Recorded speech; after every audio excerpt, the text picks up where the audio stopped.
back to the channel. My name is Crawford and this is Virginia's for Lowriders. We're getting back out here. We're in the garage. I've been coming out here as much as weather's permitting.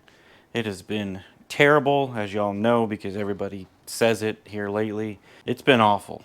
I have had zero energy after work, so I haven't really been getting anything done. But today, Saturday night at like 8 o'clock, we're out here. We're trying to make some progress. We're trying to do something cool. I got some ideas I want to run by y'all, and we're just going to jump into making some stuff and see how it turns out. Kind of like the roll bar idea, which we haven't given up on this. We'll revisit that later. Not 100% sold on it, like I told y'all before.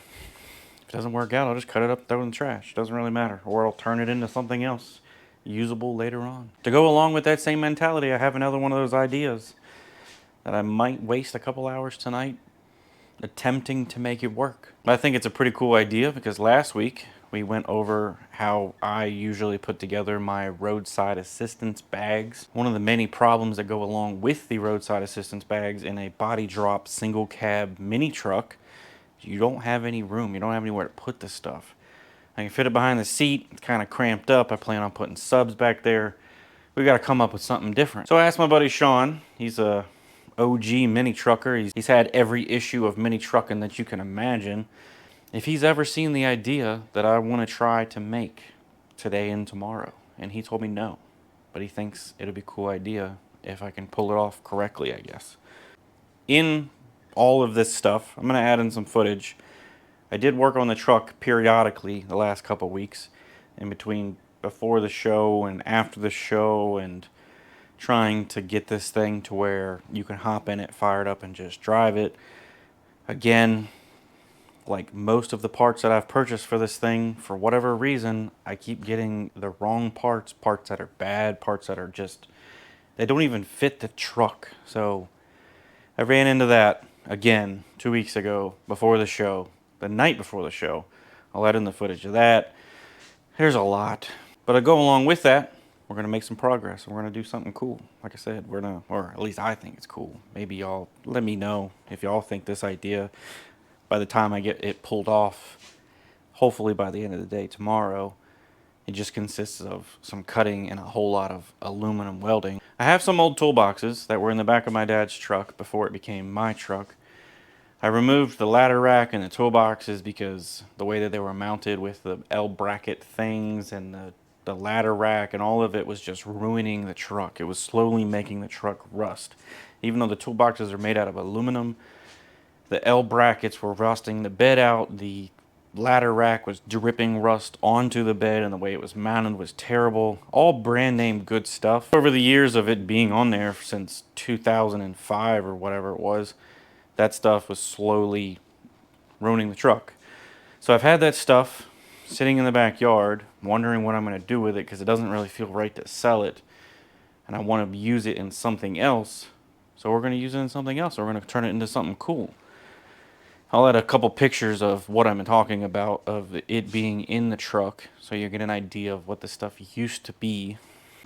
And now that y'all seen that, this is my idea. Sorry, it's extremely dark out here. This is one of the side boxes from that guy. Obviously, it doesn't fit the truck at all. It's way too tall.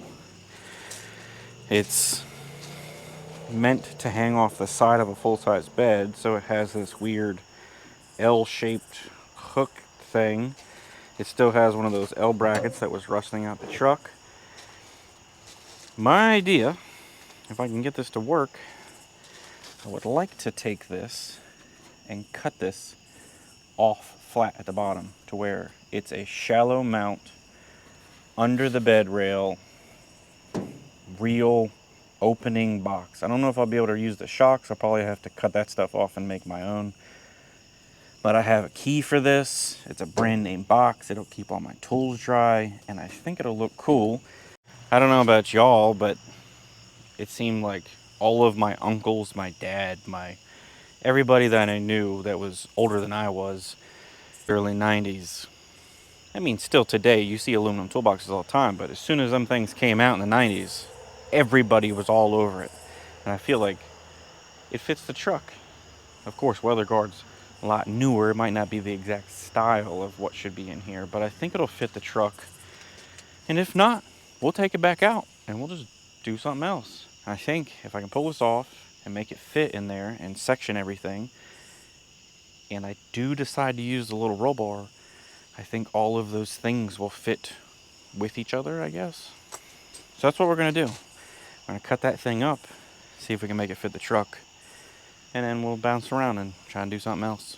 I will go over, for the guys that are wondering, because I know I had a lot of guys comment about the running issue, saying that they had similar issues. I'm gonna explain what I did, which is really simple, and my diagnostic of how I got to the point of doing that. And as of right now, fingers crossed, she fires up, she goes down the road, I can stop and start, which I have clips of that, me showing all of that. Again, knock on wood, I haven't had any issues. Besides the fact that I keep getting crappy parts, and I still need to replace the fuel pump because that's one of the crappy parts that was incorrect. But I'm rambling. If you've never been here before, please do all the normal YouTube-y things. Go back and watch the entire build of this. There is over, I don't know what we're at, like 60-something videos now. There is a ton of work on this truck alone and other videos mixed in there. Appreciate y'all watching, and let's just jump into it. So I've been going back and forth. I measured the depth of the bed. The bed is like, we'll just say 9 inches to the top of the rail. I don't want to go to the top of the rail just in case I ever decide I want to put a tonneau cover, or I have a checkmate bed cover. So there's options. I don't want to go above their bed. So pretty much anything below that, I'm cool with. I measured my go bag. My go bag is 7 inches tall. If I just cut to this L, it's exactly 7 inches tall. Maybe just a little shy. So I think to make it easier, I'm going to take my circular saw, whatever the depth of this is, to the blade, 1.5 inches. That's what we're going with. So it'll be 8.5 inches tall. I don't know if you've ever seen anybody cut aluminum with a circular saw, but as long as you have a good, sharp carbide tooth blade on there, which this one has only been used a handful of times, it'll cut aluminum perfectly fine. As long as you take your time and don't let it gum up and get hot, it'll rip right through it. So I'm gonna make this cut first and then just follow it around, and wherever it falls, I guess. One of the only really big downsides to cutting aluminum is it makes a terrible mess and it's loud. But we're just gonna go for it and figure it out after.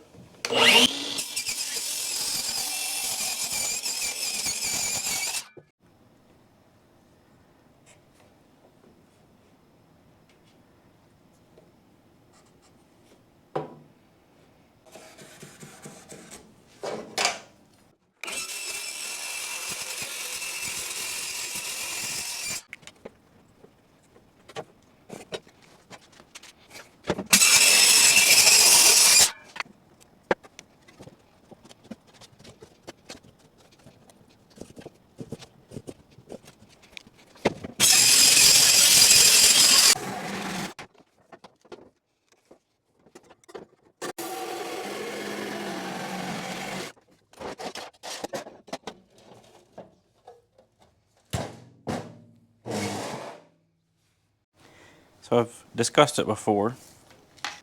A tip to keep the aluminum from going up your brand new flap disc: cheap soap from the dollar store.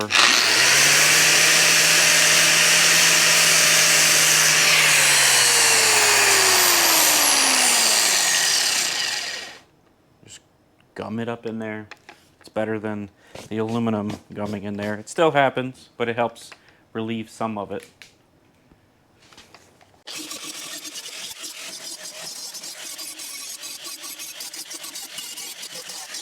As I've mentioned many times in the past, I'm a hoarder for materials and car parts and whatever else. It just so happens I've had this random piece of diamond plate aluminum that used to be screwed to something at my work. As you can see, it's got some paint and self-tappers and all kinds of weird stuff going on. Oddly enough, it is the exact, like, it is right on exactly what we need for the width, which is really strange. It gives me a little bit of overhang to run a bead across. Very weird, but I'll take it. So I just need to measure it out, lop off the end, and take whatever weird clear coat is on here off, because this isn't just raw aluminum. It has some kind of clear coat on it. It's missing in spots, but there's definitely something on there that I gotta get off.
Well, it's the next day.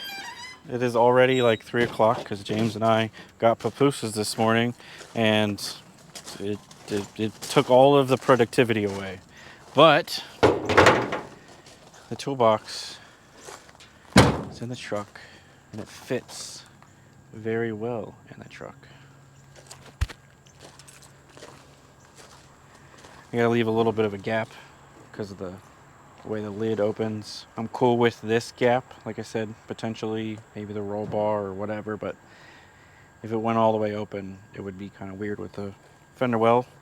I managed to melt the lock because it became the ground, but yeah, it's probably got to be somewhere around there. Let's see. This is the moment of truth. I don't even think I got pushed down on it because the lid's so tall. Oh, it's reset. Got that. And then I got room for my little air kit that I bought. I think that'll work. I gotta figure out how to mount it. I really don't want to run screws to the sheet metal, but I'll figure out something clever. Rib nuts. Yes, rib nuts. And we got room for my 3 cartons of cigarettes. Yes. I do like the fact that I was able to retain the factory little tie-down guys in each corner.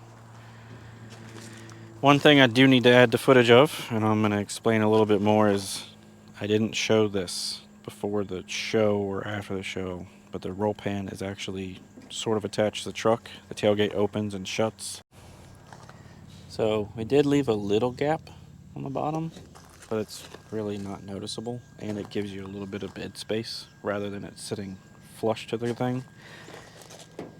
It was a whole lot of welding. That's many, many feet of aluminum welding, and my welder does not like doing all that, so there's a couple times I had to let her cool down last night, but overall I think it turned out pretty cool. This is either going to work or it's going to ruin it. I don't really think there's any in between.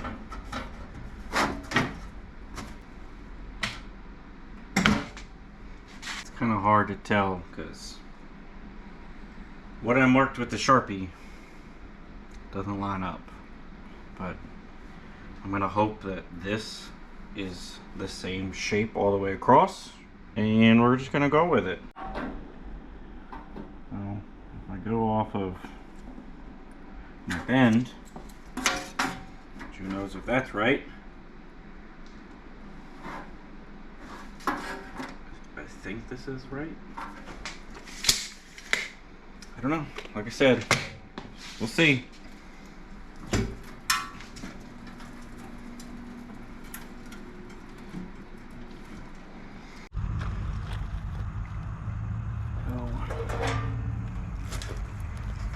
gonna try to get this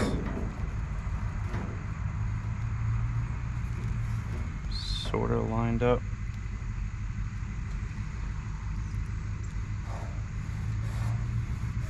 I gotta leave this long on the sides. Let's do a quick cut here.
And everything fits pretty well. Obviously still have some trimming to do, but it's not looking too bad so far.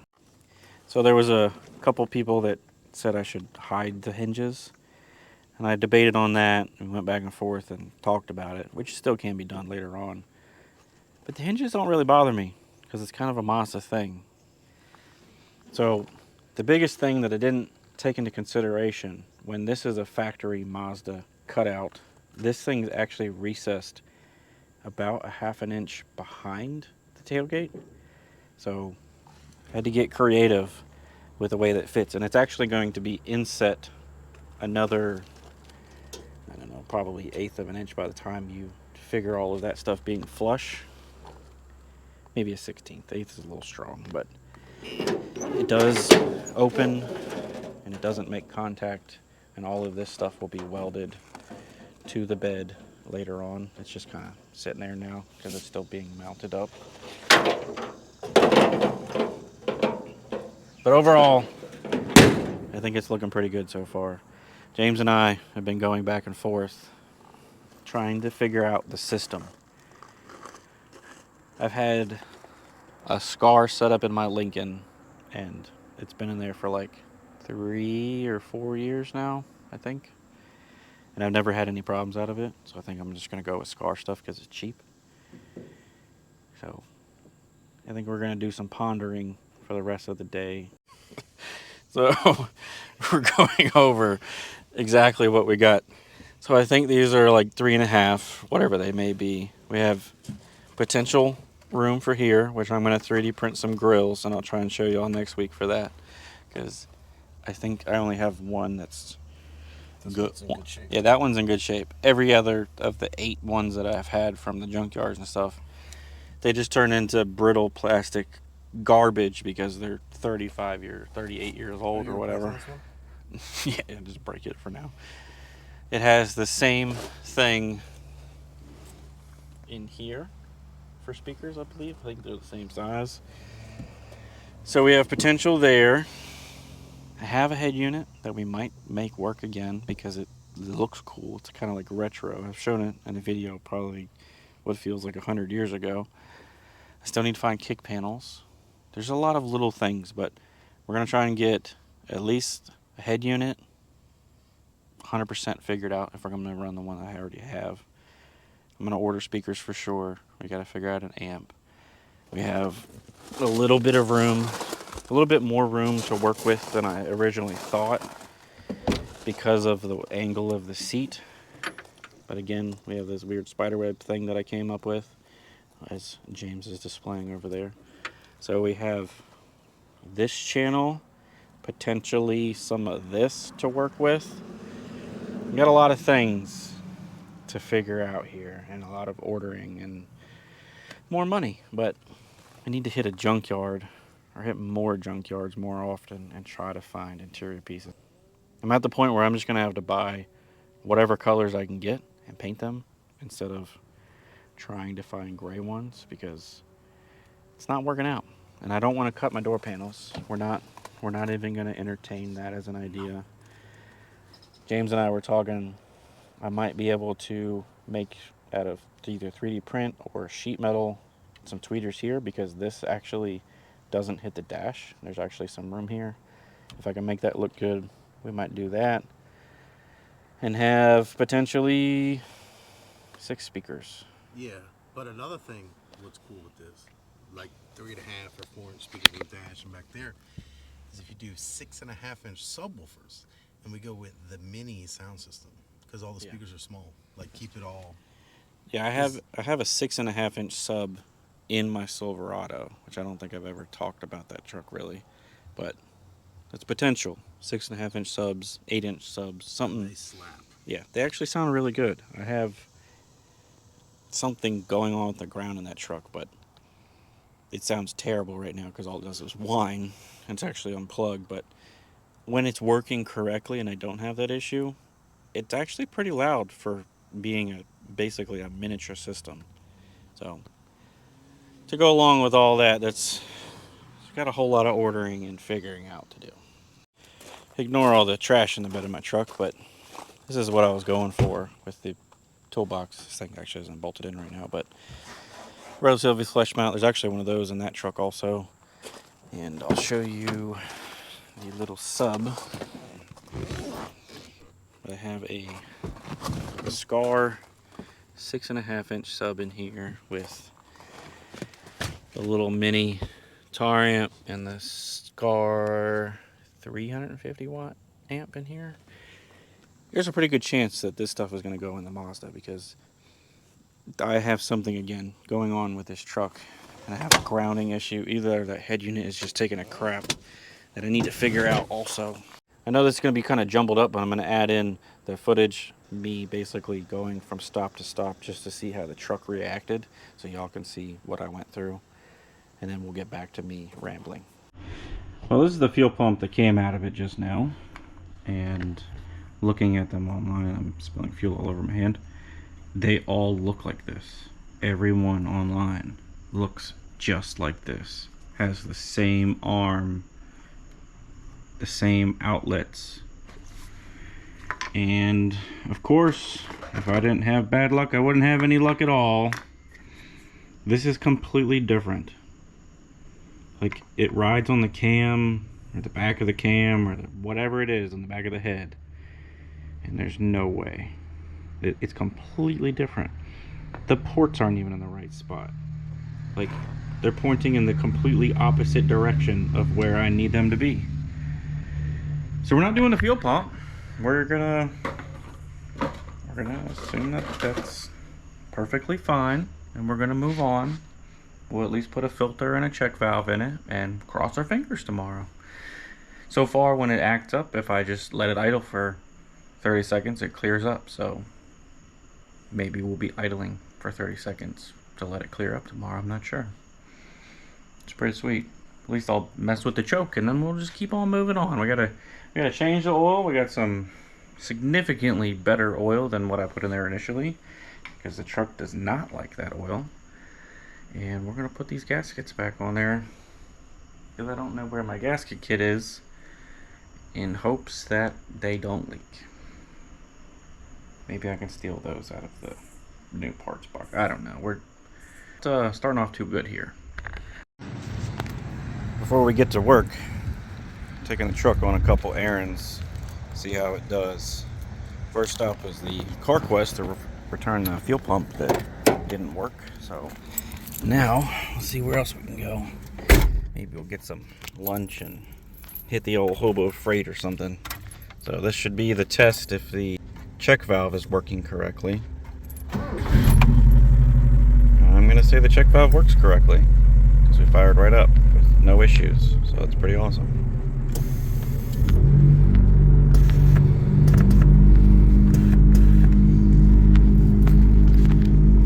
Off to the next stop. We'll probably start and stop, I don't know, 5 or 6 times and then head back to the house and get back to work. Oh, I'm just leaving the Harbor Freight. Minis look so funny in public, like next to normal vehicles. But we got a little bit of roadside assistance in case of parts. I think we'll go pick up some lunch now. Doing pretty good so far. Knock on wood. Every time I say that, something goes wrong. So let's see. See if she fires up.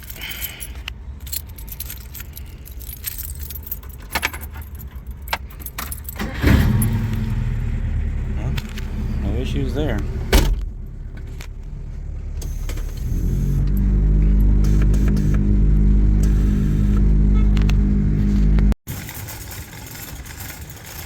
Alright, we got some rest of the stuff to build our bag, hopefully.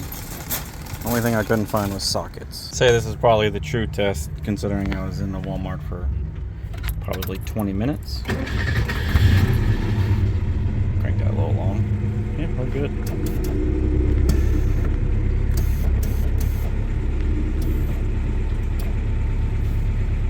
Not bad.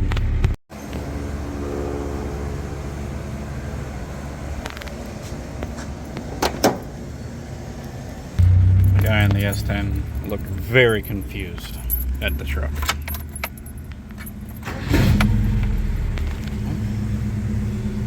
That is now the 6th stop, I think, since I had to go back to Harbor Freight because I forgot what I was buying.